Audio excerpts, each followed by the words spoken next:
आइए, आज का ये सिनेरियो, जब किसी भी इमरजेंसी के अंदर कोई बेड नहीं है और हॉस्पिटल फुल हो गए हैं, चलिए देखिए मरीज का इलाज कैसे कर सकते हैं। आइए,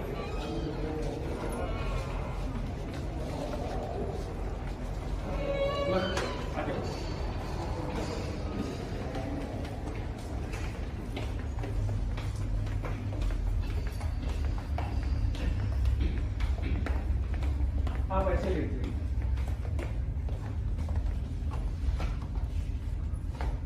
आप ये वो पेशेंट्स हैं जो कोरोना के आजकल दर दर भटक रहे हैं और हॉस्पिटल्स में बेड्स ना होने की वजह से, दवाइयाँ ना होने की वजह से, ऑक्सीजन कम होने की वजह से इनको वापस कर दिया जा रहा है। तो ऐसे मरीज अपने लोगों की सेवा कैसे कर सकते हैं और इमरजेंसी इन लोगों की हेल्प कैसे कर सकती है। आपने जनरली देखा होगा इमरजेंसी में 4 या 5 बेड रहते हैं। मैं उन सब डॉक्टर्स को जिनकी छोटी छोटी क्लिनिक्स हैं जहाँ पे एक छोटा सा भी बेड अवेलेबल है, वो इन मरीजों को कैसे अटेंड करें एक 5 मिनट में सिखाने की कोशिश करता हूँ। देखिए, जब भी आपने एक पेशेंट को अटेंडर के साथ लिटा दिया, अब आप इनके पास जाएंगे तो आप कोशिश करेंगे कि आप एक गाउन डालिए, इससे कि ये इन्फेक्शन आपको मत हो जाए। तो सबसे पहले गाउन डाल लेना है। गाउन डाल लेने के बाद असेस करना है ये मरीज वाकई में आया किस मजबूरी की वजह से था। अगर इनके पास कोरोना की रिपोर्ट है और इनका ऑक्सीजन सैचुरेशन कैसा चल रहा है, तो हमारे पास हॉस्पिटल्स में ये मॉनिटर्स रहते हैं। ये मॉनिटर्स हमारे को ऑक्सीजन लेवल्स बताते हैं कि मरीज की ऑक्सीजन कैसे चल रही है।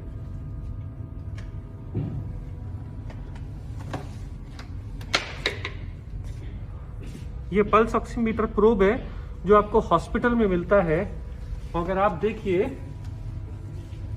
ये ग्राफ बनने के बाद एक वैल्यू आती है यहाँ पे, ये 100% ऑक्सीजन के साथ आया है।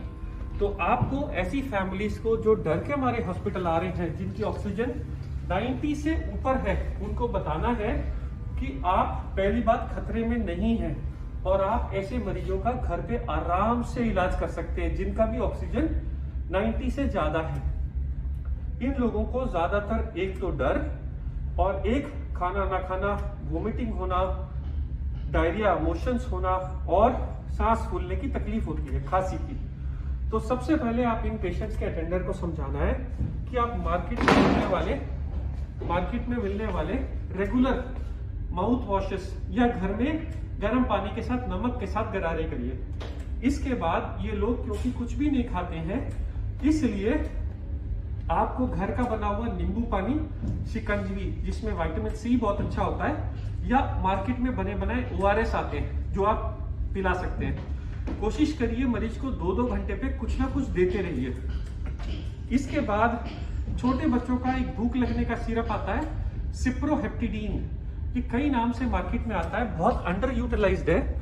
ये कोरोना का इलाज नहीं है, पर इससे भूख लग जाती है, भूख खुल जाती है। जैसे ही मरीज खाना खाना शुरू कर देता है, वो थोड़ा सा बेटर फील करने लगता है, उसमें फेथ आ जाता है।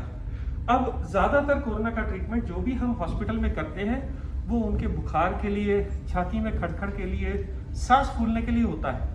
बुखार के लिए कई बार हम लोगों ने समझाया, मार्केट में आने वाली पैरास्टामोल की कई ब्रांड की दवाइयां जो 2 से 3 बार ली जा सकती हैं, 1 बार, 2 बार, 3 बार। अगर छोटा हो, कोई वेट में कम हो, तो गोली को आधा कर दीजिए। ये गोलियां ऑन द काउंटर अवेलेबल है और सेफ है। इसके लिए आपको मेडिकल प्रिस्क्रिप्शन की जरूरत नहीं है। पैरास्टामोल के लिए, एसिडिटी के लिए कई लोग पेंटोप्रोजोल, रेबिप्रोजोल खाते हैं। खांसी के लिए मार्केट में बहुत सारे सिरप आते हैं, सब एक जैसे हैं। अब ये तो हो गया सिर्फ सिम्टम्स का इलाज कि आप अपनी ऑक्सीजन चेक करिए, आप खाना खाइए, आप अपना सैनिटाइजेशन और मुंह साफ रखिए और तकलीफों की इलाज करिए। अब इसके अलावा क्या बचा? इसके अलावा अगर मान लो इसी मरीज का ऑक्सीजन कम होता और मैं बोलता ये ऑक्सीजन सिलेंडर मार्केट में मिलता है, तो इसको कैसे लगाते हैं लोग, बहुत घबराते हैं।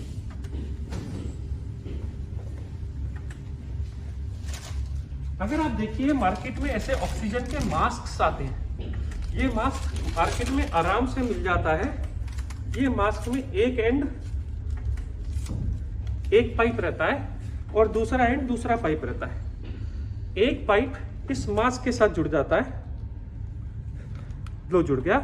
ये वाला पाइप आप ऑक्सीजन सिलेंडर के इस वाले एरिया में लगा सकते हैं। इसके बाद एक नॉब आती है और ये ऑक्सीजन कितने लीटर पे चलानी है ये सबके साथ ये बनाया आता है। जब भी आप लेते हैं तो आप ऑक्सीजन को पहले 2 या 3 लीटर पे खोलिए। इसके बाद आप देखिए इसमें हवा आ रही है कि नहीं। पेशेंट्स को आराम से लिटा के ये ऑक्सीजन मास्क आप कंफर्ट करके लगा दीजिए और ये ऑक्सीजन देखते रहिए। मान लीजिए ऑक्सीजन थोड़ी देर 5 मिनट वेट करने के बाद नहीं बढ़ रही तो आप इसकी वैल्यू थोड़ी और बढ़ा सकते हैं। जैसे जैसे टाइम बीतता जाएगा और ऑक्सीजन इंप्रूव होती जाएगी, हर मिनट के साथ इसको थोड़ा थोड़ा घटाते जाएंगे कि हम 90 तक मेंटेन कर लें। क्योंकि ये सिलेंडर बहुत कम ऑक्सीजन के साथ आते हैं, ये एक दिन में खत्म हो जाते हैं। इसलिए आप कोशिश करिए कि ऑक्सीजन का यूज कम से कम करिए, ज्यादा नहीं। दूसरा, मार्केट में ये छोटे मॉनिटर्स आते हैं पल्स ऑक्सीमीटर बोल के। ये पल्स ऑक्सीमीटर सिर्फ एक बटन के साथ ऑन हो जाता है और ये एग्जैक्ट सेम रीडिंग देता है जो रीडिंग बड़ा मॉनिटर हॉस्पिटल में देता है। आप देखिए ये भी 100% बता रहा है ऑक्सीजन, और ये वाला पल्स ऑक्सीमीटर भी इस पेशेंट की ऑक्सीजन जब मापता है तो वो भी इसको 100 ही बताएगा। पर ये बताने में जब तक ये ट्रायंगल आते हैं फिर ये वैल्यू आनी शुरू होती है। देखिए, तो ये छोटे पल्स ऑक्सीमीटर, बड़े पल्स ऑक्सीमीटर ऑलमोस्ट सेम तरह की इंफॉर्मेशन देते हैं। लोगों का सवाल ये है कि मार्केट में या तो ऑक्सीजन मिल नहीं रही और मिल रही है तो कम है, तो हम क्या करें। तो आप के पास क्योंकि ये ऑप्शन नहीं है या जिस टाइम पे ये ऑप्शन नहीं मिल रहा है, आप मरीज को समझाना पड़ेगा कि आप औंधे मुंह होके लेटिए। 1 तकिया, 2 तकिया, 3 तकिया, इस तरफ तकिया आपकी मर्जी है। कोशिश ये करें कि मरीज ऐसे उल्टा होके लेटे 10 मिनट 15 मिनट। उसके बाद अगर ट्राई करे तो वो लेट एक करवट भी ले सकता है, बट सबसे ज्यादा बेनिफिट औंधे मुंह से होता है। क्या ये साइंस है? 100% ये साइंस है। पुराने जमाने में जब लंग्स की डिसीज हो जाती थी और लंग्स बहुत बैडली खराब हो जाते थे तो भी ये वेंटिलेटर के ऊपर भी पेशेंट को उल्टा करा जाता था। उसका कारण क्या है? जो ये बैक साइड ऑफ लंग्स के अंदर जो एयर स्पेसेस है उसको कोरोना अफेक्ट नहीं करता, इसलिए पेशेंट को उल्टा करने से वो रिजर्व स्पेसेस खुल जाती है। उन रिजर्व स्पेसेस के साथ आदमी आराम से नई ऑक्सीजन बना सकता है और जब तक ऑक्सीजन नॉर्मल लंग बनाने नहीं लगता जब तक के लिए आपको सपोर्ट करता है। इस वक्त मरीज को कहना है कि ये पल्स ऑक्सीमीटर लगा के रखे और अब आप ऑक्सीजन चेक करिए। जब आप ऑक्सीजन चेक करेंगे और पेशेंट की ऑक्सीजन कम आ रही होगी, देखिए 97, अब आप डीप ब्रीदिंग करिए साहब। हाँ, आपके सामने ये ऑक्सीजन थोड़ी थोड़ी फ्लक्चुएट करती है, आप ब्रीदिंग करते जाइए सर। जितनी आपको एफर्ट होता है आप ब्रीदिंग करिए।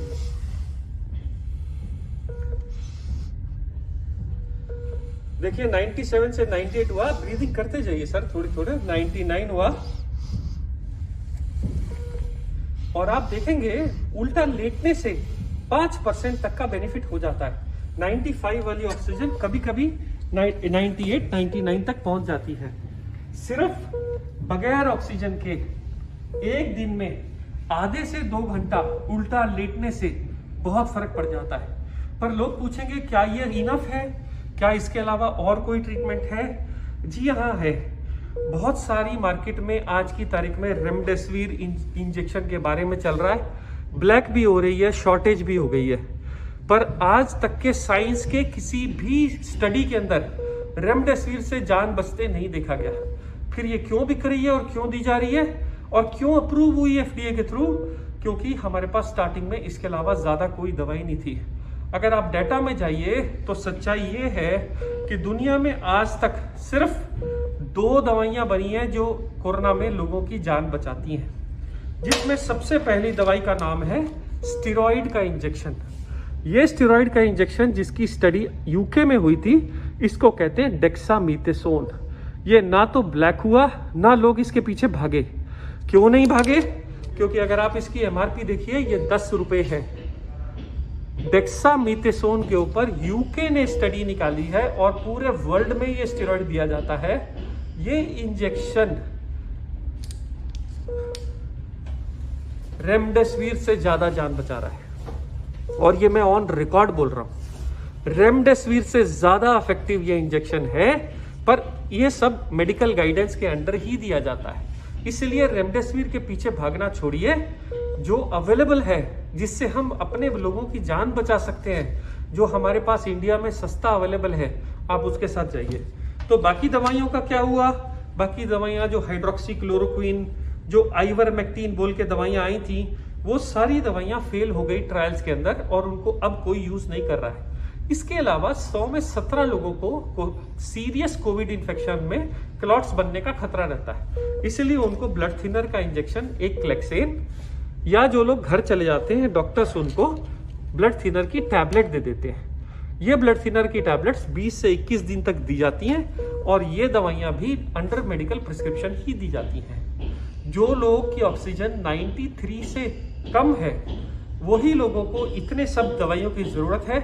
जो लोग नॉर्मल है, वो लोग नॉर्मल खाना या सिम्टोमेटिक ट्रीटमेंट से ही ठीक हो जा रहे हैं। स्टेरॉइड की जरूरत सिर्फ सेकेंड वीक में पड़ रही है। एक और चीज याद रखिए कि कोरोना की उम्र सिर्फ 14 दिन ही है। अगर आप 14 दिन जी गए तो आप कोरोना से जीत गए। अमूमन आदमी की उम्र 50-60 साल होती है। कोई रीजन नहीं है कि हम कोरोना से हाथ जाएं। अगर हम हाथ जोड़ लें, एक दूसरे की मदद करें, चीजें ब्लैक ना होने दें, और जो अवेलेबल संसाधन है आज हमारे पास, उसको यूज करें, तो हम सब ज्यादा से ज्यादा लोगों की जान बचा पाएंगे। मैं संजीव कुमार, सनशाइन हॉस्पिटल हैदराबाद से बोल रहा हूँ।